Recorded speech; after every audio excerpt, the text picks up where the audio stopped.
ان الحمد للہ والصلاة والسلام علی رسول اللہ اما بعد فاعوذ باللہ من الشیطان الرجیم بسم اللہ الرحمن الرحیم قال اللہ سبحانہ وتعالی فی القرآن المجید وقال ربکم ادعونی استجب لکم وقال النبی صلی اللہ علیہ وسلم الدعاء مخ العبادہ او کما قال صلی اللہ علیہ وسلم۔ دعا بہت بڑی عبادت ہے اور دعا انسان کو کرنی چاہیے۔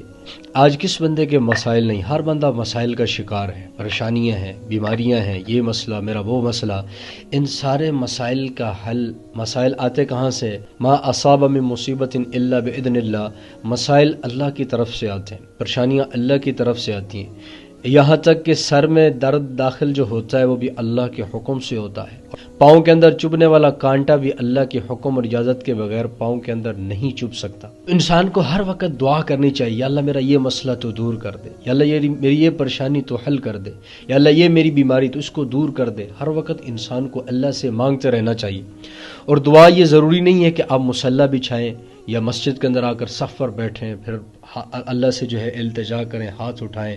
اعلیٰ طریقہ تو یہی ہے، آسن یہی ہے، لیکن آپ چلتے پھرتے اٹھتے بیٹھتے کام کاج کے باوجود آپ دل ہی دل میں دعا کر سکتے ہیں کہ اللہ میری پریشانی دور کر دے، میرا مسئلہ حل کر دے۔ اور اللہ فرما رہے قرآن کے اندر، اے میرے حبیب آپ ان سے کہہ دیجئے مجھ سے مانگو، میرے در پر آؤ، میرے سامنے اپنے آپ کو جھکاؤ، مجھ سے مانگو، وعدہ ہے میں تمہاری استجیب لکم، تمہاری دعاؤں کو قبول کروں گا۔ آج رشتہ داروں سے، دوست، اب آپ کسی سے مانگنے جائیں، ایک دفعہ دو دفعہ تیسری دفعہ کہتے ہیں بھکاری آ گیا، بھیک مانگنے کے لیے آ گیا، اس کو بول دو یہ گھر پہ ہے ہی نہیں۔ لیکن اللہ کے نبی فرما رہے من لم یسأل اللہ یغضب علیہ، مشکاہ شریف کی روایت ہے، جو اللہ سے نہیں مانگتا اللہ اس سے ناراض ہوتے۔ اللہ دینے کو تیار ہے لیکن بندے کو لینا آ جائے۔ آپ نے دیکھا ہوگا بچہ کیسے رو کر ماں سے اپنی جو ہے چیز لے لیتا ہے، پیسے لینے ہو اور کوئی چیز لینی ہو کیسے رو کر اس سے لے لیتا ہے۔ تو ایسے ہی انسان رو دھو کر اللہ سے اپنے مسائل حل کروا لے، چاہے وہ دنیاوی مسائل ہیں چاہے وہ اخروی مسائل ہیں، تو ان مسائل کو دعاؤں کے ذریعے حل کروانا۔ اور آپ علیہ الصلوۃ والسلام ساری رات دعائیں کر رہے ہیں، صحابہ کرام ساری رات دعائیں کر رہے ہیں۔ اگر اللہ کے نبی اور صحابہ جن کو رضی اللہ عنہم ورضوا عنہ اللہ نے کہہ دیا وہ اتنی دعائیں کر رہے ہیں، تو مجھے اور آپ کو کتنی دعاؤں کی ضرورت ہے، کتنا اللہ سے مانگنے کی ضرورت ہے۔ تو پھر اللہ یہ نہیں فرماتے کہ پچھلی دفعہ تو نے مانگا میں نے تجھے دیا، اب دوبارہ آ گئے ہو، دوبارہ مانگنے آ گئے ہو۔ اللہ فرماتے ہیں لو ان اولکم وآخرکم وجنکم وانسکم قاموا فی صعید واحد فسألونی فآتیت کل انسان مسألته ما نقص ذلك مما عندی کما ينقص البحر اذا ادخل المخیط۔ اللہ فرماتے ہیں سارے تمہارے اگلے پچھلے سارے ایک میدان میں جمع ہو جائیں، کوئی کسی زبان کے اندر مانگ، انگلش میں، عربی میں، فارسی میں، سندھی میں، بلوچی میں، پنجابی میں، پٹھانی میں، کسی زبان کے اندر مانگے، میں ہر ایک کی سنوں گا، ہر ایک کو اس کی چاہت کے مطابق عطا بھی کروں گا۔ اور میرے خزانوں میں اتنی بھی کمی نہیں آئے گی، جتنی سوئی کو سمندر کے اندر ڈبو کر نکالتے ہیں، سوئی کے منہ کے ساتھ جتنا پانی لگ جاتا ہے، میرے خزانوں میں اتنی ہی کمی نہیں آتی، اتنی بھی کمی میرے خزانوں میں نہیں آتی۔ اللہ کے خزانے لامحدود، اللہ کی رحمت لامحدود، اللہ کی بخشش کے خزانے لامحدود۔ ان من شیء الا عندنا خزائنہ، ہر چیز کے خزانے ہمارے پاس بھرے پڑے، اس کے خزانوں کی ابتدا کوئی نہیں، اس کے خزانوں کی انتہا کوئی نہیں۔ تو اللہ سے مانگنا، کم از کم رمضان المبارک کا پھر نیک مہینہ، اس کے اندر تو اللہ کا عرش سارا رمضان پہلے آسمان پر ہے۔ حل من سائل فأعطیہ، ہے کوئی سوال کرنے والا اس کو عطا کروں۔ افطاری کے وقت پر اللہ پوچھ رہے ہیں، ہے کوئی مانگنے والا اس کو میں عطا کروں۔ دنیا مانگو، آخرت مانگو، جو مانگو گے ملے گا۔ بعض لوگ کہتے ہیں ہماری دعائیں قبول نہیں ہوتی، غلط کہتے ہیں۔ اللہ کے نبی علیہ الصلوۃ والسلام نے فرمایا جب بندہ دعا کرتا ہے تو اس کو تین چیزیں عطا ہو جاتی ہیں، یا تو جو دعا کرتا ہے اس کو اس دعا کے بدلے اس کے گناہوں کو معاف کر دیا جاتا ہے، یا اس دعا کے بدلے اس پر آنے والی کوئی بڑی مصیبت، پریشانی، تنگی کو اللہ ہٹا دیتے، یا اس دعا کو اللہ بچا کر رکھ لیتے ہیں، قیامت والے دن آخرت میں اس بندے کو اس دعا کا نعم البدل ملتا ہے۔ پھر حضور نے فرمایا کہ جب قیامت والے دن بندے کو اس کی دعا کا نعم البدل ملے گا تو اس چیز کی تمنا کرے گا کہ کاش کہ دنیا کے اندر میری کوئی بھی دعا قبول نہ ہوتی۔ تو اس لیے اللہ سے مانگے، اللہ دینے کو تیار ہے۔ اللہ یہ نہیں کہے گا اتنی دفعہ لے چکی اب دوبارہ لینے آ گئے ہو۔ اللہ کا در ہر وقت کھلا ہوا ہے، جب جس وقت آؤ گے، جب مانگو گے اللہ عطا فرمائے گا۔ شرط یہ ہے کہ مانگنا آ جائے۔ مانگنے کی جو کیفیات ہیں، مانگنے کو جو طریقہ اللہ کے نبی نے بتایا ہے وہ اپنایا جائے، اور مانگنے کے اوقات کا خیال بھی رکھا جائے کہ کس وقت اللہ کی رحمت جوش میں ہوتی ہے اور کس وقت اللہ بے حساب عطا فرماتے ہیں۔ اللہ تو ویسے ہی بے حساب عطا فرماتے ہیں، لیکن کس وقت اللہ کی رحمت جوش میں آتی ہے۔ فرمایا کہ دعا کی قبولیت کے چند اوقات ہیں، ان کے اندر دعا کا اہتمام کرنا چاہیے۔ سب سے پہلے تو تہجد کے وقت دعا کی قبولیت کا ٹائم ہے۔ تہجد کے اندر خوب اللہ سے مانگے، اللہ کا عرش پورے سال تہجد کے وقت اللہ کا عرش پہلے آسمان پر ہوتا ہے اور اللہ ندا لگا رہے ہوتے ہیں، حل من سائل فاعطیہ، ہے کوئی سوال کرنے والا عطا کرو۔ دوسرا، اذان اور اقامت کے درمیان دعائیں قبول ہوتی ہیں، اس وقت دعا کرنی چاہیے۔ تیسرا، آخری تشہد کے اندر جب بیٹھے تو اس میں دعائیں قبول ہوتی ہیں، اس میں دعا کرنی چاہیے۔ جمعے کے دن اور رات کے اندر دعائیں قبول ہوتی ہیں، اس کے اندر دعا کا اہتمام کرنا چاہیے۔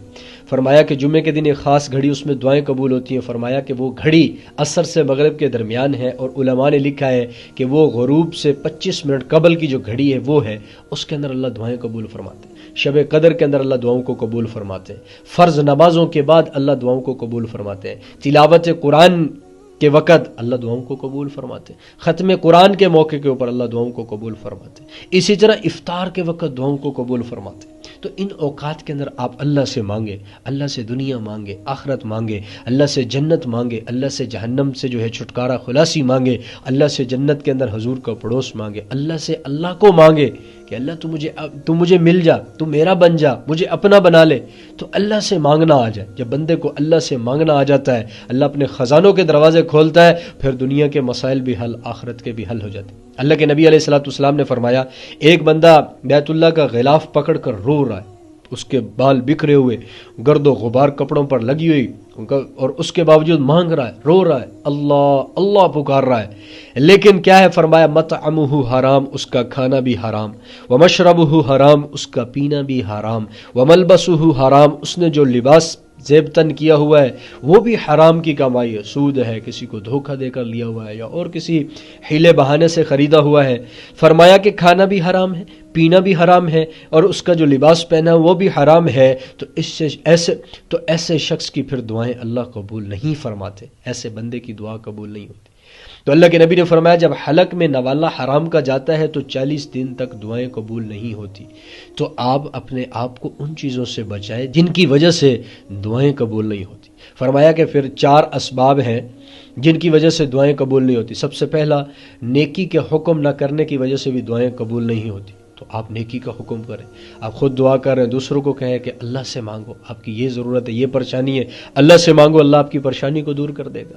بیماری آتی ہے، دکھ آتا ہے، تو ہم کیا کرتے ہیں؟ بھاگتے ہیں، فلاں سے 10,000 لو، فلاں سے 50,000 لو، یہ مسئلہ حل ہوگا، یہ پریشانی حل ہوگی۔ کیا اس پریشانی اور دکھ کے وقت ہمیں اس چیز کا خیال آتا ہے کہ یار 2 رکعت نماز صلاۃ الحاجت پڑھ کے پہلے اللہ سے بھی مانگ لوں کہ اللہ میری یہ پریشانی دور کر دے؟ پھر اسباب کی طرف انسان کا ذہن جائے، پھر اسباب کی طرف جائے، کیونکہ اللہ کے نبی اذا فزہ امر فانتزع الی الصلاۃ، حضرت حذیفہ فرماتے ہیں حضور کو جب بھی کوئی ضرورت، مشکل، پریشانی پیش آتی، اللہ کے نبی مسجد میں آ کر 2 رکعت نفل پڑھ کے اللہ سے اپنی پریشانی کو دور کروانے کے لیے دعا کرتے تھے۔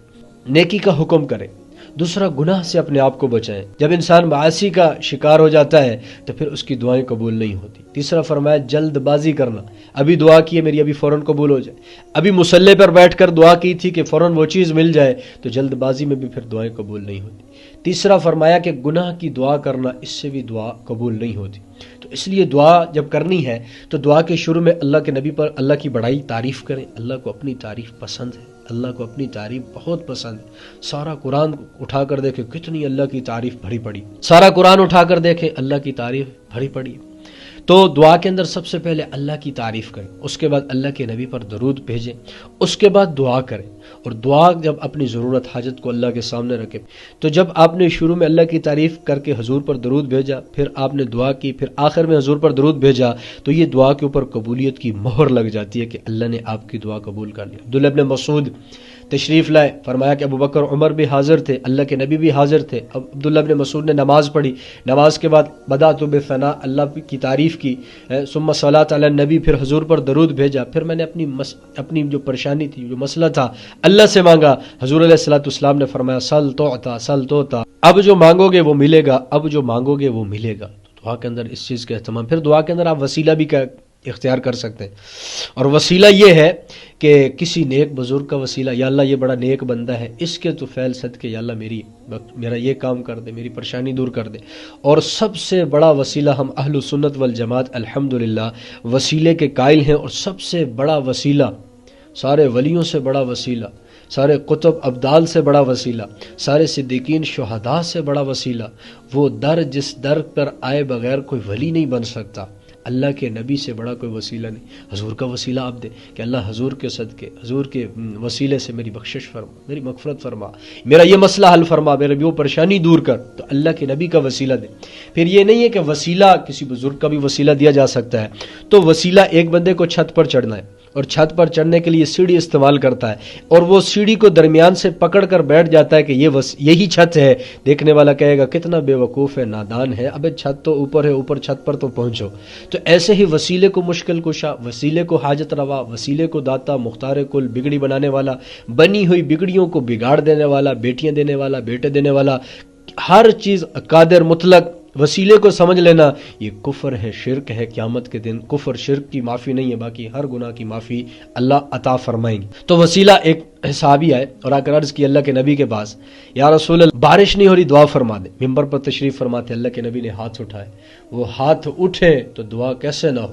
اللہ کے نبی نے ہاتھ بلند فرمائے، دعا کی، دعا ختم نہیں ہوئی تھی کہ ایک دم بادل آئے، بجلی چمکی، بادل گرجے، بارش شروع ہو گئی۔ سارے وہ چلے گئے، صحابہ کرام، ہلکی ہلکی بارش شروع ہوئی، صحابہ کرام گھروں کو لوٹ گئے۔ ایک ہفتہ مسلسل بارش ہوتی رہی۔ ہفتے کے بعد وہ صحابی پھر آتے ہیں، عرض کرتے ہیں یا رسول اللہ اب تو ہمارے مال مویشی جا رہے ہیں، آپ دعا کریں بارش رک جائے۔ اللہ کے نبی نے پھر دعا کی، دعا کرنی تھی کہ اسی وقت بارش رک گئی اور موسم بالکل صاف ہو گیا، دھوپ نکل آئی۔ یہ اللہ کے نبی کی دعا تھی۔ اور وسیلہ دینا جائز ہے۔ حضرت عمر رضی اللہ تعالیٰ عنہ کے دور میں ایک دفعہ قحط پڑ گیا۔ جب قحط پڑ گیا تو پھر حضرت عمر حضور دنیا سے پردہ فرما چکے تھے۔ حضرت عمر نے حضور علیہ السلام کے چچا عباس کو لیا اور ساتھ میدان میں، اور عرض کی یا اللہ جب تک آپ کے نبی ہم میں موجود تھے ہم ان کے صدقے، ان کے وسیلے سے دعا کرتے تھے، آپ دعا قبول فرما لیتے۔ اب حضور علیہ السلام کو سب سے زیادہ محبوب ان کے چچا عباس تھے، ان کا وسیلہ دے کر دعا کرتا ہوں رحمت والی بارش عطا فرما۔ اللہ نے حضرت عمر کی دعا قبول کی اور بارش برسنا شروع ہو گئی۔ تو وسیلے کے ذریعے بھی دعا کر سکتے ہیں۔ اب دعاؤں کا اہتمام کریں، روزانہ کم از کم 5 سے 10 منٹ دعا کا معمول بنائیں، تو انشاءاللہ آپ کے دنیا اور آخرت کے مسئلے سارے حل کر دے گا اللہ۔